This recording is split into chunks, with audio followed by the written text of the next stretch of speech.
તો જય શ્રી કૃષ્ણ, જય શ્રી રાધે રાધે. તો આ દીકરી જુઓ તમે, નાની અમથી મસ્ત મજાની દીકરી છે, જે અમદાવાદથી દ્વારકા જાય છે ચાલીને. જો કેવી મસ્તી કરે છે, સાક્ષાત લાગીને કૃષ્ણ ભગવાન છે એવું લાગે. એમ જો મસ્તીમાં કેવી ચાલી જાય છે, કેટલી ખુશ છે દીકરી. તો આના માટે તો આપણે કાંઈ ન કહેવાય, આપણે ચાલીને જઈએ છીએ દર વર્ષે દ્વારકા. આપણે હોળીના દિવસે જઈએ છીએ ત્યારે પહોંચીએ છીએ દ્વારકા. તો એટલા માટે આ દીકરી દિવસે આટલી મહેનત કરીને, આટલી શ્રદ્ધાથી જાય છે દ્વારકા. તો આના માટે તો આપણે શું કહેવું, આ દીકરી ધન્ય છે જે દ્વારકાધીશના દર્શને જાય છે આવી રીતે ચાલી ચાલીને.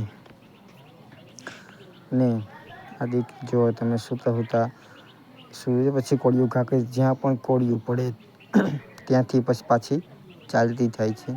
અને આમ જો દીકરી જામનગર પહોંચી ગઈ છે અને તેની ટ્રાફિક જો લાખો માણસ, કરોડો માણસ, હજારો માણસ એને જોવા આવે છે, સાથ સહકાર આપવા આવે છે. અને આ દીકરી એટલી ધન્ય છે, મસ્તી કરતી કરતી ચાલી જાય છે, આમને જરાય નથી થાક લાગતો નહીં કાંઈ. તો એટલે જામનગર પોલીસ પણ આમને એટલો સહકાર અને મદદ આપી છે કે કંઈ પણ તકલીફ નથી આવવા દેતી. તો જામનગર પોલીસને એટલો ખૂબ ખૂબ આભાર છે.